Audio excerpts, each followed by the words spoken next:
আসসালামু আলাইকুম সম্মানিত গাইস, কেমন আছেন? শুভ সকাল।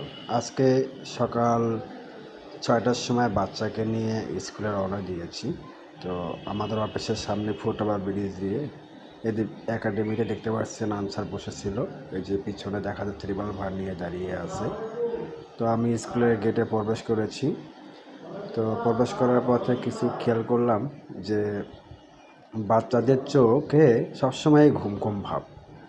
তো আমার নিজেরই ঘুম ভাঙে না ৬টার সময়, তো বাচ্চা তো তারাই দেখেন হেঁটে যাচ্ছে, মনে হয় যে শরীরে কোনো জোর বল কিছুই নেই। তো আমিও এই যে মাঠটা দেখানোর চেষ্টা করছি, আমার ছেলেকে দেখানোর চেষ্টা করছি। তো হেঁটে হেঁটে যাচ্ছিলাম। তো এই যে সামনে কলেজের মাঠ, পাশাপাশি আমি প্রায় পৌঁছেই গিয়েছি।